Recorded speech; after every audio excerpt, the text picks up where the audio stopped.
கடவுளின் அன்பும் அமைதியும் கிறிஸ்துவின் அருளும் துயாவின் நட்புறவும் உங்கள் அனைவரோடும் இருப்பதாக.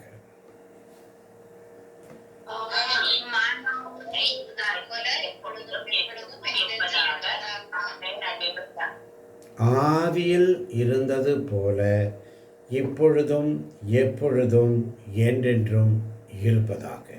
ஆமென். ஆதியில் இருந்தது போல. ஓ பரிசுத்த ஆவியே, என் ஆன்மாவின் ஆன்மாவே, உம்மை ஆராதனை செய்கிறோம். இறைவா ஆராதனை செய்கிறோம். ஓ பரிசுத்த ஆவியே, என் ஆன்மாவின் ஆன்மாவே, உம்மை ஆராதனை செய்கிறோம். இறைவா ஆராதனை செய்கிறோம். அன்பே உருவான எங்கள் அருமை தகப்பனே, இந்த மாலை பொழுதினிலே உங்களுடைய திருச்சமூகம் வந்திருக்கிறோம் அப்பா. இந்த நாளில் செய்தி எங்களுக்கு கொரிந்தியருக்கு எழுதிய 2ஆம் திருமுகம் 8ஆம் அதிகாரத்தை தியானிக்க இருக்கிறோம் ஆண்டவரே. ஆர்வத்தோடு நாங்கள் அறப்பணி செய்ய நீர் எங்களை அழைத்திருக்கிறீரப்பா. ஒவ்வொரு நாளும் நீர் எங்களை அழைக்கிறீர். அழைத்தவர் உண்மை உள்ளவர், அழைத்தவர் அறிந்தே அழைக்கிறீர். 2 கொரிந்தியர் 8ஆம் அதிகாரத்தை வாசிக்கும் பொழுது, எருசலேமில் வாழ்ந்த இறை மக்களில் அநேகர் ஏழைகளாக இருந்தார்கள். அங்கே கொடிய பஞ்சம் ஏற்பட்டது. எனவே அங்கே யூதருடைய நிலங்கள் பயிரிடப்படவில்லை. பஞ்சம் மக்களை மிகவும் வாட்டியது. இந்நிலையில் இறை மக்களுக்கு உதவவே பவுல் தன்னுடைய சபைகளிலிருந்து நன்கொடைகளை திரட்டுகிறார். அல்லேலூயா.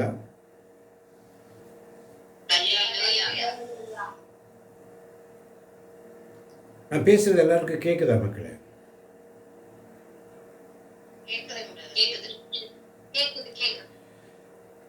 நன்கொடைகளை திரட்டுகிறார். அப்ப தொடர்ந்து நன்கொடை கொடுக்க மக்களை ஊக்குவிக்கிறார். இந்த நன்கொடையை பவுல் ஒரு அருளாக பார்க்கிறார். பெற்றுக்கொள்பவரை விட கொடுப்பவருக்கே இது கொடை என்று தூய பவுல் அழகாக சித்தரிக்கிறார். கடவுள் அளவு கடந்த அருளை தாராளமாக நம்மில் பொழிவதால் நாமும் தாராளமாக பிறருக்கு உதவி செய்ய இது நமக்கு தூண்டுகிறது. அல்லேலூயா. அதுதான் அறப்பணி. அறப்பணி என்று சொன்னால் தர்மம் செய்தல், அறம் செய்ய விரும்பு, ஆறுவது சினம் பார்க்கிறோம். ஆனால் இங்கே பாருங்க, ரொம்ப அழகாக ஆரம்பிக்கிறார் பாருங்க. சகோதர 1ஆம் வசனத்தை வாசிப்போம். சகோதர சகோதரிகளே, மாசித்தோனியா திருச்சபைகளுக்கு கடவுள் கொடுத்த அருளை பற்றி உங்களுக்கு தெரியப்படுத்த விரும்புகிறோம்.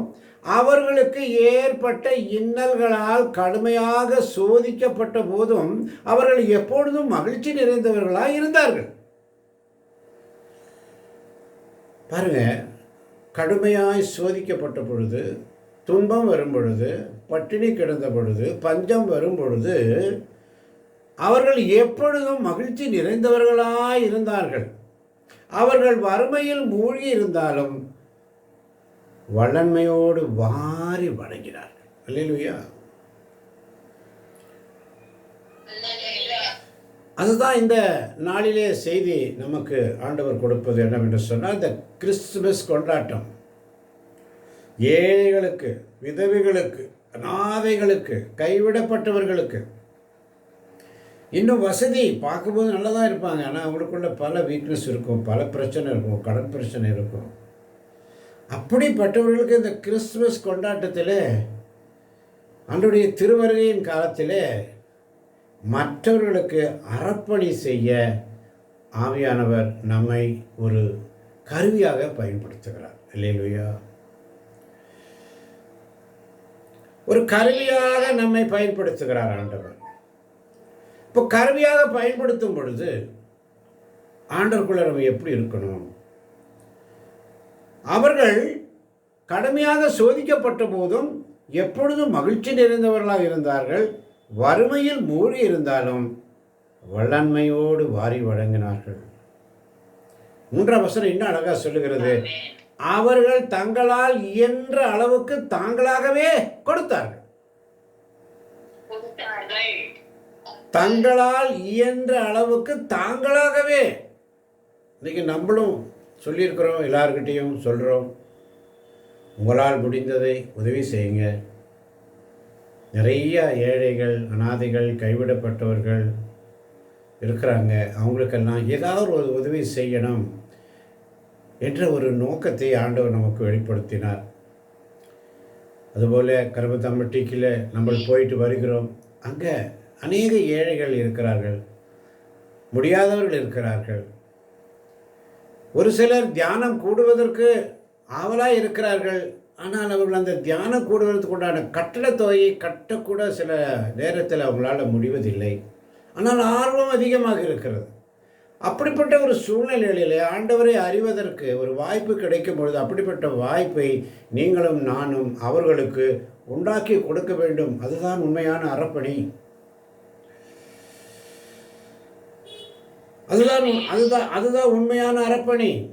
அதை நம்ம செய்யறதில்லை, அதை செய்ய நமக்கு தோன்றதில்லை, கணக்கு பார்க்குறோம். அதை இங்கே அழகாக சொல்கிறார் பாருங்க, 4ஆம் வசனம், இறை மக்களுக்கு செய்யும் அறப்பணியில் பங்கு பெறும் பேறு தங்களுக்கும் அளிக்கப்பட வேண்டும் என மிகவும் வருந்தி கேட்டுக்கொண்டார்கள். பாருங்க, அவர்கள் ஆல்ரெடி இன்னல்களால் கடுமையாக சோதிக்கப்பட்ட போதும் எப்பொழுதும் மகிழ்ச்சி நிறைந்தவர்களாக இருந்தார்கள். வறுமையில் மூழ்கி இருந்த பொழுதும் வல்லன்மையோடு வாரி வழங்கினார்கள். தங்களால் முடிந்த அளவை மற்றவர்களுக்கு உதவியும் செய்தார்கள். அவங்க என்ன சொல்றாங்க பாருங்க, இதற்கு நானே சாட்சி என்று சொல்றாங்க. அளவுக்கு மீறியே கொடுத்தார்கள், இதற்கு நானே சாட்சி என்று தூய பவுல் சொல்கிறார். அப்படி இருக்க இறைமக்களுக்கு செய்யும் அந்த அறப்பணியில் பங்கு பெறும் பேறு தங்களுக்கும், அவர்கள் பஞ்சத்தில் இருந்தாலும், கஷ்டத்தில் இருந்தாலும், துன்பத்தில் இருந்தாலும், வேதனையில் இருந்தாலும், பட்டினியாய் கிடந்தாலும் அப்படிப்பட்ட ஒரு வாய்ப்பை தங்களுக்கும் கொடுக்க வேண்டும் என்று சொல்லி அவர்கள் மிகவும் வருந்தி கேட்டுக்கொண்டார்கள். அல்லேலூயா. இன்னைக்கு நம்ம அந்த நிலையில் இருக்கிறோமா? தனக்கு மிஞ்சிதான் தானம் தர்மன்ற ஒரு சிந்தனை நமக்குள்ளே வந்துடுது. அவங்க பாருங்க, பசியாலும் பட்டினினாலும் இருந்தாலும் வேதனையில் இருந்தாலும் மகிழ்ச்சியோடு இருந்தார்கள். ஆனால் இன்னைக்கு அவங்க என்ன சொல்கிறாங்க, தங்களுக்கும் அந்த அறப்பணியில் எங்களுக்கும் அந்த ஒரு சான்ஸை கொடுங்கன்னு சொல்லி கேட்குறாங்க. அல்லேலூயா. அதனால தான் 5ஆம் வசனத்தில் சொல்லப்படுகிறது, நாங்கள் எதிர்பார்த்ததற்கு மேலாக அவர்கள் தங்களை முதன்மையாக ஆண்டவருக்கு அர்ப்பணித்தார்கள். அப்பதான் ஆண்டவருக்கு நாம் முழுமையாக ஸ்தோத்திரப்பலி எடுத்து அவருக்கு நம்மையே அர்ப்பணிக்கும் பொழுது ஞானமிகு செயல்களை, வல்லமை மிகு செயல்களை, மற்றவர்களுக்கு உதவி செய்கின்ற அந்த அறப்பணி, தர்மம் செய்தலை குறித்து ஆண்டவர் வெளிப்பாடு கொடுப்பார். பாருங்க, அவங்க பட்டினியாக கிடந்தாலும், வேதனையில் இருந்தாலும், துன்பத்தில் இருந்தாலும் மகிழ்ச்சியோடு ஆர்வத்தோடு எங்களுக்கு இந்த சான்ஸ் கொடுங்க அப்படின்னு கேட்குறாங்க. நம்மள எத்தனை பேர் அந்த உள்ளம் படைத்தவர்களாக இருக்கிறோம்? சிந்தித்து பார்க்க வேண்டும். சாக்கு போக்கு சொல்கிறோம், தள்ளி போடுகிறோம், தள்ளி போடுறோம். முந்த தேவனுடைய ராஜ்யத்தை தேடுங்கள். நீங்க ஒண்ணு செய்யணும், அவரை தேடுங்க, அவர்கிட்ட சொல்லிடுங்க, அவர் எல்லாத்தையும் பார்த்துக்குவார். அல்லேலூயா. அந்த விசுவாசம் நமக்குள்ள இல்லை. அவர்கிட்ட சொல்லி ஆண்டவரே நான் உங்கள்கிட்ட ஒப்படைச்சிட்டேன், நீங்கள் தான் பார்த்துக்கணும் அப்படி சொல்லி பாருங்களேன், அது ஆட்டோமேட்டிக்காக நடக்கும். அதை நாம் மறந்து போகிறோம் என்றால் ஆணுடைய சமூகத்தில் ஒவ்வொரு நாளும். அதனால தான் சொல்கிறார் பாருங்க 6ஆம் வசனத்தில், எனவே இந்த அறப்பணியை தொடங்கிய தீத்து வந்து அவருக்கு உதவியாக இருக்கிறார். அப்பணியை முடிக்க வேண்டும் என நாங்கள் அவரை வேண்டிக் கொண்டோம். 7ஆம் வசனம் சொல்லப்படுகிறது, நம்பிக்கை, நாவன்மை, அறிவு, பேரார்வம் ஆகிய அனைத்தையும் மிகுதியாக கொண்டிருக்கிறீர்கள். எங்கள் மேல் நீங்கள் கொண்டுள்ள அன்பும் பெருகி கொண்டு வருகிறது. அதுபோல் இந்த அறப்பணியிலும் நீங்கள் முழுமையாக ஈடுபட வேண்டும். அல்லேலூயா. அப்படின்னு சொன்னால் ஆண்டவருடைய பணியை செய்யும் பொழுது இறைவார்த்தை அறிவித்தல் மட்டும் பத்தாது, போதிப்பவர்களாக மட்டும் இருந்தால் பத்தாது, மாறாக மற்றவர்களுக்கு உதவிக்கரம் நீட்டுகின்ற அறப்பணி செய்கின்ற பிள்ளைகளாக நாம் மாற வேண்டும். நமக்குள்ளே நம்பிக்கை இருக்கிறது, நாவன்மை இருக்கிறது, அறிவு இருக்கிறது, பேரார்வம் ஆகிய அனைத்தும் மிகுதியாக நம்மகிட்ட எல்லார்ட்டையுமே இருக்கு. அந்த அன்பு ஒவ்வொரு நாளும் பெருகி கொண்டுதான் வருகிறது. தூய பவுல் சொல்றாரு, அதை நான் உங்களுக்கு சொல்லுகிறேன். அதுபோல இந்த அறப்பணியிலும் நீங்கள் முழுமையாக ஈடுபட வேண்டும். இந்த அறப்பணி தர்மம் செய்தல், உதவி செய்தல், மற்றவர்களுக்கு, இல்லாதவர்களுக்கு கொடுத்து உதவ அழைக்கப்படுகிறோம். அல்லேலூயா. இதைதான் ஆண்டவர் மிக அழகாக சொல்லுகிறார். 8ஆம் வசனம், நான் இதை உங்களுக்கு கட்டளையாக சொல்லவில்லை, மாறாக பிறருடைய ஆர்வத்தை எடுத்து காட்டி உங்கள் அன்பு உண்மையானதா என சோதிக்கவே இவ்வாறு செய்கிறேன்.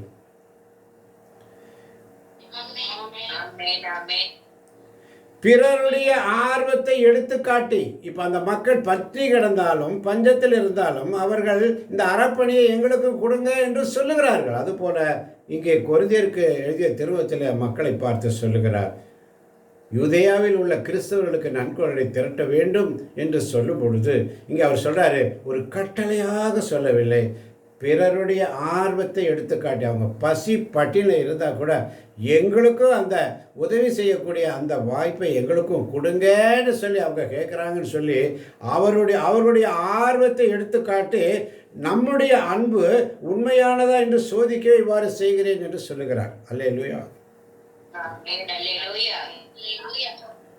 அதனாலதான் அவர் செல்வராய் இருந்தும், ஆண்டவராக இயேசு கிறிஸ்து செல்வராய் இருந்தும் நமக்காக ஏழையானார். அவருடைய ஏழ்மையில் தான் நாம் அனைவரும் செல்வராகும்படி இவ்வாறு செய்தார்.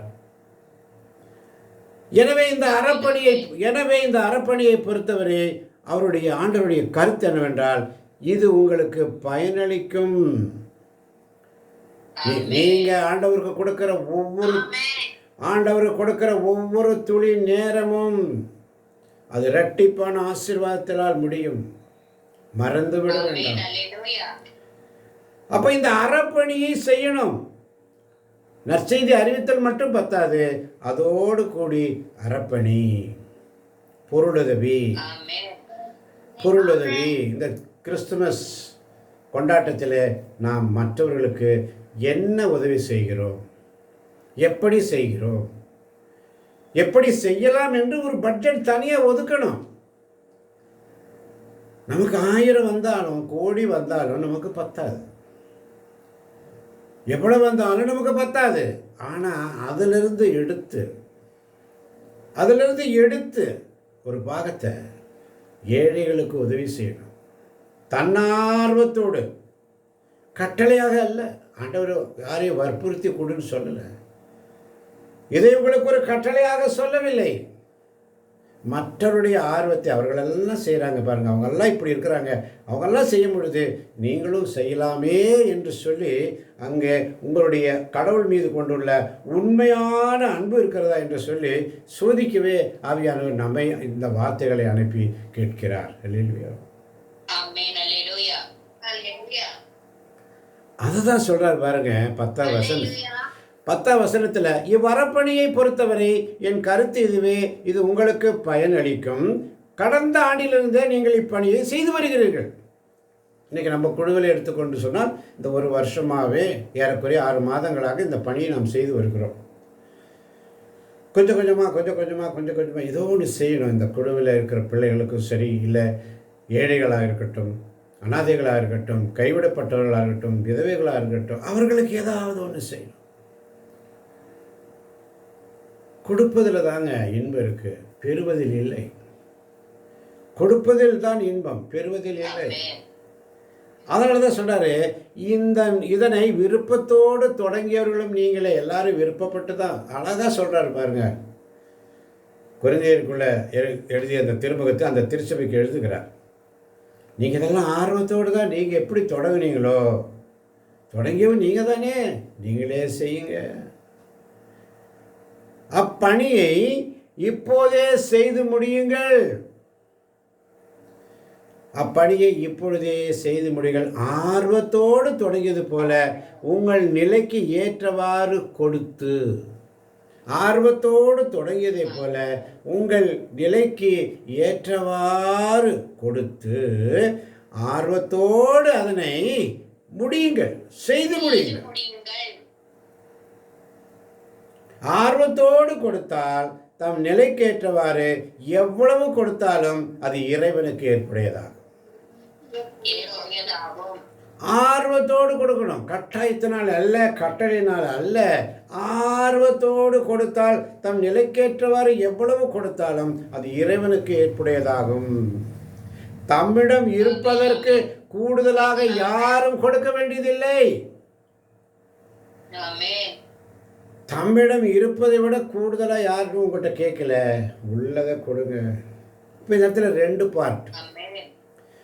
பார்ட். ஒன்று ஊழியம், ஆண்டவருக்கு நற்செய்தி அறிவிப்பு பணி. இரண்டாவது அறப்பணி.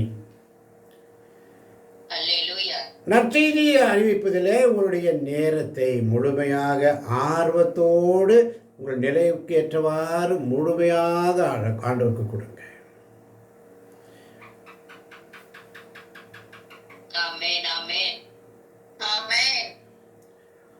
தம் நிலைக்கேற்றவாறு எவ்வளவு கொடுத்தாலும் அது இறைவனுக்கு ஏற்புடையதாகும்.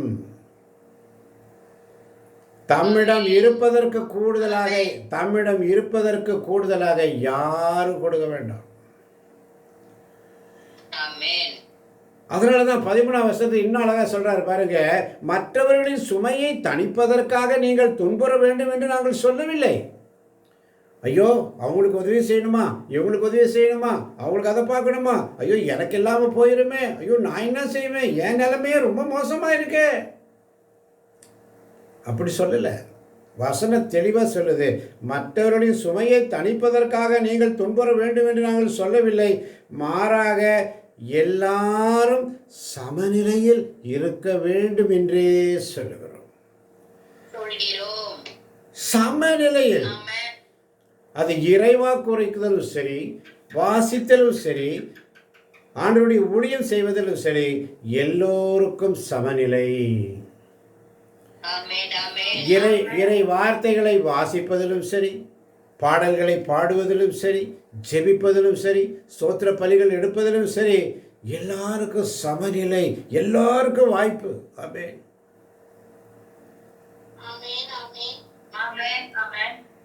இப்பொழுது உங்களிடம் மிகுதியாக இருக்கிறது, அவருடைய குறையை நீக்குங்கள். அவ்வாறே அவரிடம் மிகுதியாக இருக்கும் பொழுது உங்கள் குறையை நீக்குவார்கள். இவ்வாறு உங்களுடைய சமநிலை ஏற்படும்.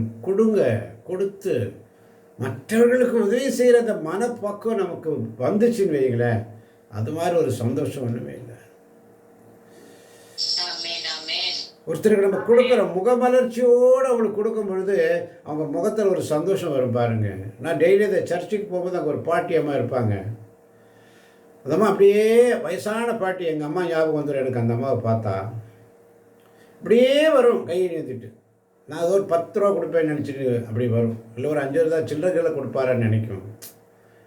ஆனால் அந்த அம்மா மனம் குளிர்ற மாதிரி ஒரு ஒரு நல்ல ஒரு தொகையை நான் கொடுப்பேன் அந்த அம்மாவிடத்தில். அது எவ்வளவு கொடுப்பேன் என்பதை நான் சொல்ல விரும்பவில்லை. அவங்க மனசு நிறையும் அளவுக்கு ஒரு நல்ல ஒரு தொகையை அந்த அம்மா கையில் கொடுத்தேன்னு சொன்னால் அந்த அம்மா அப்படியே 2 கையும் கூப்பி அப்படியே ஒரு ஒரு உள்ளார்ந்த மகிழ்ச்சி அந்த முகத்தில் பாருங்கள். அந்த பொக்க வாய் அப்படியே வயசு முதிர்ந்து அப்படியே முகமெல்லாம் சுருங்கி அப்படியே ஏழ்மை நிலையில் குளூர் அந்த மாதா கெபிட்ட அப்படியே கூடி குறுகி உட்காந்துருப்பாங்க. என்னை பார்த்ததும் அந்த அம்மாவுக்கு ஒரு சந்தோஷம் வரும் பாருங்க. ஐயோ இந்த ஐயா வந்துட்டார், எதையாவது கொடுப்பார் எனக்குன்ற ஒரு நம்பிக்கையோடு நிற்பாங்க பாருங்க. அதை அப்படியே எடுத்து கையில் என்ன வருதோ அதை எடுத்து அந்த அம்மா கையில் கொடுக்கும்போது அந்த அம்மா அதை பார்க்காது, அப்படியே மறைச்சி வச்சுக்கிட்டு 2 கையும் அதுதாங்க சந்தோஷம். சந்தோஷமாயிருங்க, எப்பொழுதும் சந்தோஷமாயிருங்க. உயர்வானாலும் தாழ்வானாலும், உயர்வானாலும் தாழ்வானாலும் சர்வவல்ல தேவன் நம்மோடு இருக்கிறார். சர்வவல்ல தேவன் நம்மோடு இருக்கிறார். சந்தோஷமாயிருங்க, எப்பொழுதும் சந்தோஷமாயிருங்க. சமநிலை. இந்த குழுவில் எல்லாருக்குமே சமநிலை, யாருக்கும் பாகுபாடு கிடையாது. அதுதான் மிகுதியாக சேகரித்தவருக்கு எதுவும் மிஞ்சவில்லை, குறைவாக சேகரித்தவருக்கும் எதுவும் குறைவுபடவில்லை. மிகுதியாக சேகரித்தவர்கள். விடுதலை பயணம் 16ஆம் அதிகாரம் 18ஆம் வசனம். விடுதலை பயணம் 16ஆம் அதிகாரம் 18ஆம் வசனம்.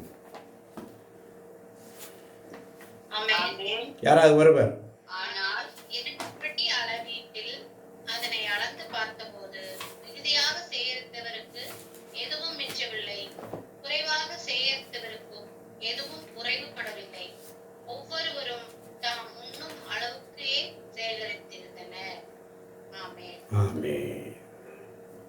அதனால தாங்க சொல்லப்பட்டிருக்கிறது 18ஆம் வசனம். மீண்டும் ஒரு முறை பாருங்க, வாசிக்கலாம்.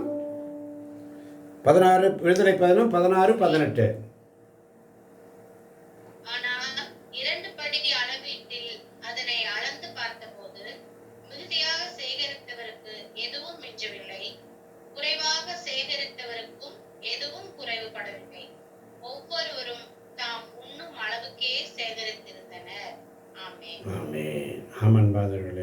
அதனால தான் 21ஆம் வசனம் விடுதலை பயணம் 16:21 சொல்லுது, மக்கள் தாம் உண்ணும் அளவிற்கேற்ப காலைதோறும் அதனை சேகரித்தார்கள்.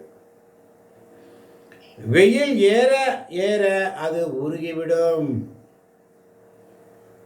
வெயில் ஏற ஏற அந்த மன்னா, வெயில் ஏற ஏற அது உருகிவிடும். அதை தான் இங்கே தெளிவாக சொல்றார் ஆண்டவர். மிகுதியாக சேகரித்தவருக்கு எதுவும் மிஞ்சவில்லை, குறைவாக சேகரித்தவருக்கும் எதுவும் குறைவுபடவில்லை. அன்பார்ந்தவர்களே, கொடுங்கள், கொடுக்கப்படும். மற்றவர்களுக்கு உதவுங்கள், உதவிக்கரம் நீட்டுவோம். இல்லாத பொல்லாதவர்களுக்கு ஒரு முடிவெடுப்போம். ஆண்டவரே, அந்த ஏழை விதவையுடைய காணிக்கை, ஏழை விதவையுடைய காணிக்கை எப்படி இருந்தது? எல்லாரும் அவங்க பாக்கெட்டில் இருக்கிறதுலேருந்து எடுத்து போட்டாங்க. அந்த அம்மாட்ட உள்ளதெல்லாம் எடுத்து போட்டாங்க. அதிகமாக அவங்களுடைய பேலன்ஸ்லேருந்து எடுத்து போட்டாங்க. ஆனால் அந்த அம்மா தங்கிட்ட இருக்கிறது எடுத்து போட்டாங்க. ஏசு அதான் சொல்ல, அந்த காணிக்கை தான் ஏற்கப்பட்டது. நாம் செய்கிறோமா? இன்றைக்கி எல்லாம் பட்டம், படிப்பு, பிள்ளைகள் எல்லாம் பெரிய பெரிய பதவியில் இருக்கிறாங்க. எல்லாம் பெரிய பெரிய ஹைஃபை போஸ்டில் தான் இருக்காங்க. ஒரு பிறந்தநாள் கொண்டாட்டம்னு சொன்னால் எவ்வளோ செலவு பண்ணுறோம்? வெளியில் ட்ரீட், அங்கே ட்ரீட், அங்கே ட்ரீட், இங்கே ட்ரீட், பயங்கரமான செலவு. எவ்வளோ ஆடம்பரம் கொண்டாடுகிறோம். அதே நேரத்தில் அந்த அனாதை இல்லத்தில் இருக்கின்ற குழந்தைகள், ஏழைகள், கைவிடப்பட்டவர்கள், அவர்களுக்கு ஏதாவது செய்யணும் நம்ம மனசில் தோணுதா? அதை தோணணும். அதுக்காகத்தான் இன்றைக்கி 2 கொரிந்தியர் 8ஆம் அதிகாரத்திலே கிறிஸ்தவர்களுக்கு நன்கொடை திரட்டுதலை குறித்து தூய பவுல் கொரிந்தியருக்கு எழுதிய 2ஆம் திருமுகத்திலே நாம் வாசிக்கிறோம். இங்கே நம்மை பொறுத்தவரையில் ஆவியானவர் நமக்கு கற்பிக்கிறது என்னவென்றால், இங்கே கிறிஸ்தவர்கள் மட்டுமல்ல, ஏழை எளிய மக்கள் அனைவருக்கும், அவர்கள் எந்த மதத்தினை சார்ந்தவர்களாலும் சரி, எந்த மொழியை பேசுபவர்களாக இருந்தாலும் சரி, ஏழைகளுக்கு இறங்குகிறவன் எனக்கு கடன் கொடுக்கிறான். ஏழைகளுக்கு இறங்குகிறவன் கடவுளுக்கு கணக்கு கொடுக்குறான். கடவுளுக்கு கடன் கொடுத்தாருன்னா அவர் கணக்கு எழுதி வச்சிருவார். ஐயோ, நான் கடனாளி ஆகிட்டனே, இந்த பையன் எனக்கு இவ்வளோ பண்ணிட்டானே. அதனால தான் அவர், நீயோ கடன் கொடுப்பாய், கடன் வாங்க மாட்டாய். அல்லேலூயா. நீயோ கடன் கொடுப்பாய், கடன் வாங்க மாட்டாய் என்று அழகா சொல்றார். ஒவ்வொரு நாளும் அவருடைய சமூகத்தில் காத்திருக்கிற பிள்ளைகளுக்கு அவர் எல்லாம் பார்த்துக்குவார். கொடுப்போம், கொடுங்கள், உங்களுக்கு கொடுக்கப்படும். அமுக்கி குலுக்கி சரிந்து விழும்படி, அமுக்கி குலுக்கி சரிந்து விழும்படி ஆண்டவர் கொடுப்பார். ஆவிக்குரிய கண்ணோட்டத்தோடு, ஆவிக்குரிய சிந்தனையோடு நாம் பேசும் பொழுது என்று சொன்னால், உங்கள் நேரத்தை ஆண்டவருக்கு முழுமையாக கொடுங்க. உங்களுடைய நேரத்தை ஆண்டவருக்கு உண்மையோடும் நேர்மையோடும் கொடுத்துருங்க. அவர் வேறு எதுவுமே கேட்கறது இல்லை. அதே போல் ஏழை எளியவர்களுக்கு, நம்மெல்லாம் விசேஷித்தவர்கள், நம்மெல்லாம் ரொம்ப விசேஷித்தவர்கள், நம்மெல்லாம் எப்படிப்பட்டவர்கள். அதனால தான் இன்னைக்கு 2 பேதுரு 2ஆம் அதிகாரத்தில் பார்த்தோம். 5ஆம் வசனம் வேகமாய். 2 பேதுரு 2ஆம் அதிகாரம் 5ஆம் வசனம். பண்டைய உலகத்தையும் அவர் தண்டிக்காமல் விடவில்லை. நீதியை பற்றி அறிவித்து வந்தவர் நோவா உட்பட 8 பேரை காப்பாற்றினார். இறைப்பற்றில்லாத உலகின் மீது அவர் வெள்ளப்பெருக்கை வருவித்தார். ஆமென். பண்டைய உலகத்தையும் அவர் தண்டிக்காமல் விடவில்லை. நீதியை பற்றி அறிவித்து வந்த நோவா உள்பட 8 பேரை மட்டும் காப்பாற்றினார். இறைப்பற்றில்லாத உலகின் மீது அவர் வெள்ளப்பெருக்கை என்று வருவித்தார். இறைப்பற்று, தெய்வீக பயம், இறை அச்சம். குழந்தாய், நீ ஆண்டவருக்கு பணிபுரிய முன் வந்தால் சோதனைகளை முன்னேற்பாடு செய்து கொள். அதனாலதான் மிக அழகாக சொல்லப்படுகிறது.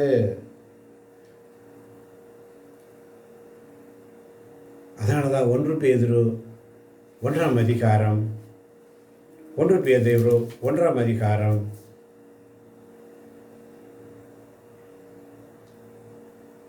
6ஆம் வசனம். இப்போது சிறிது காலம் நீங்கள் பல்வகை சோதனைகளால் துயருற வேண்டி இருப்பினும் அந்நாளிலே பேருவகை கொள்வீர்கள். ஆமென். அந்நாளிலே பேருவகை கொள்வீர்கள். அல்லேலூயா.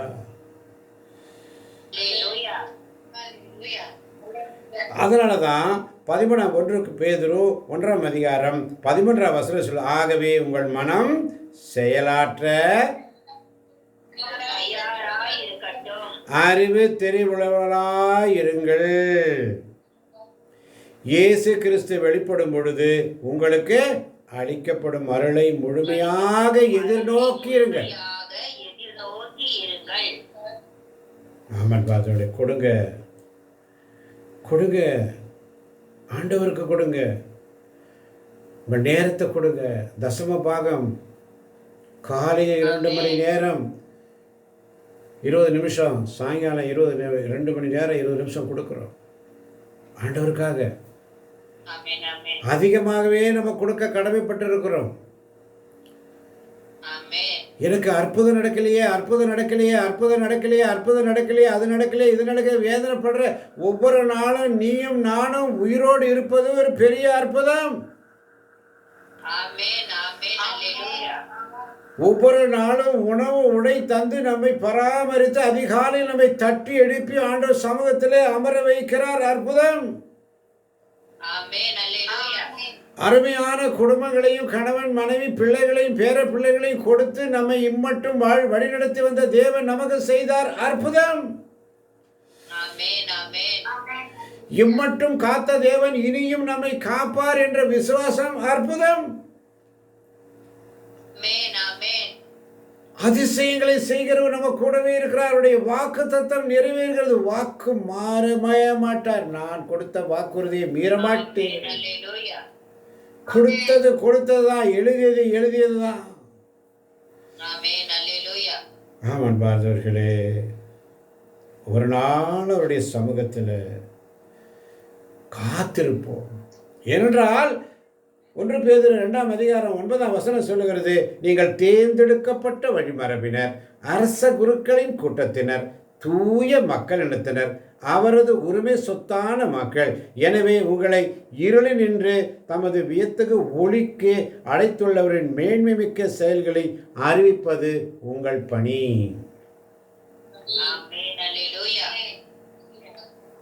அதான் இந்த திருவருகை காலத்திலே இருளில் நின்று நமது வியத்தகு ஒளிக்கு அழைத்துள்ளவர் இயேசு கிறிஸ்து.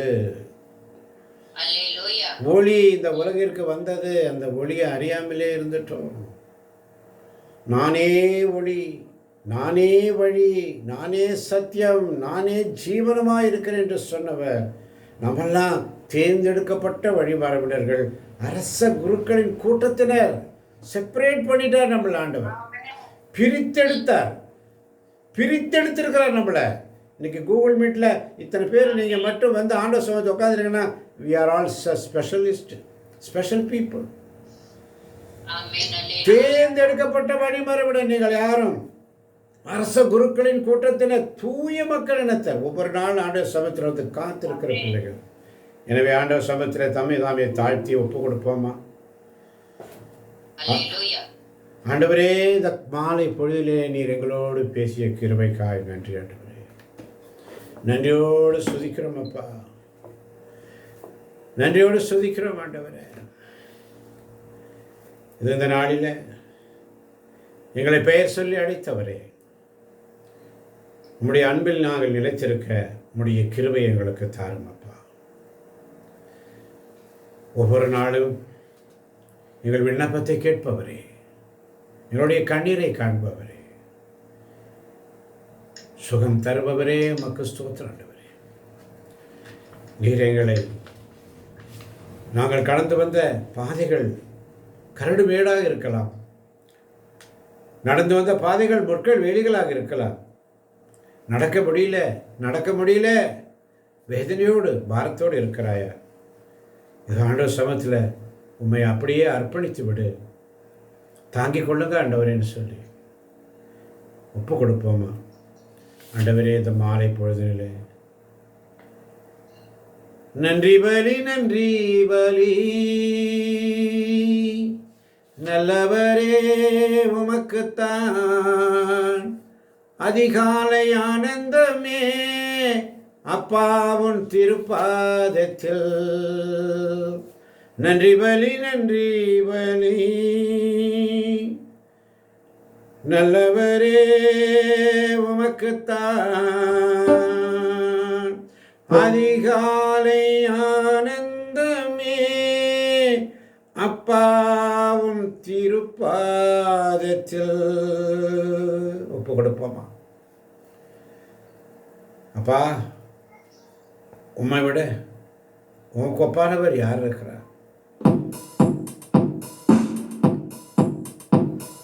கர்த்தாவே, தேவர்களில் உமக்கு ஒப்பானவர் யார்?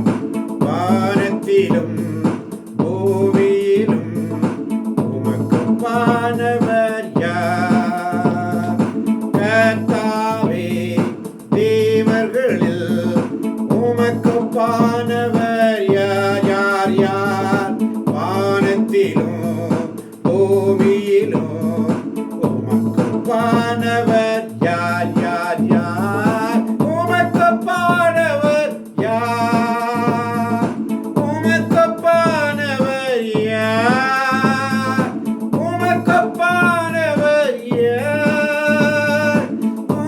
உமக்கொப்பானவர் யார்? வானத்திலும் பூமியிலும் உமக்கொப்பானவர் யார்? வானத்திலும்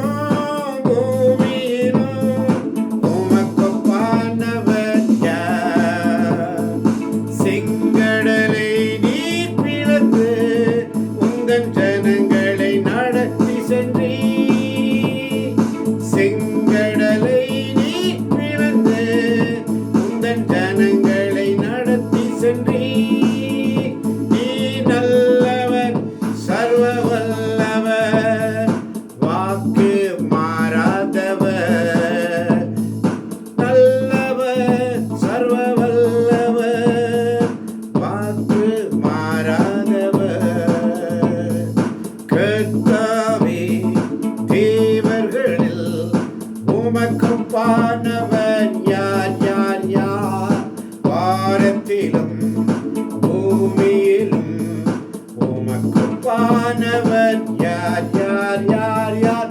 உமக்கொப்பானவர் யார்? ஹல்லேலூயா! உமக்கொப்பானவர் யார்? உமக்கொப்பானவர் யார்? ஹல்லேலூயா! உமக்கொப்பானவர் யார்? பூமியிலும் உமக்கொப்பானவர் யார்? வான்மலையை நீர் பிளந்து உந்தன் ஜனங்களில் தாகம் தீர்த்தீர். கண்மலையை நீர் பிளந்து உந்தன் ஜனங்களில் தாகம் தீர்த்தீர். உன் நாமம் அதிசயம் என்றும் அற்புதம் செய்திடுவே. உம் நாமம் அதிசயம் என்றும் அற்புதம் செய்திடுவே. உமக்கொப்பானவர் யார்? உமக்கொப்பானவர் யார்? உமக்கொப்பானவர் யார்? வானத்திலும் பூமியிலும் உமக்கொப்பானவர் யார் யார் யார்? உமக்கொப்பானவர் யார்? உமக்கொப்பானவர் யார்?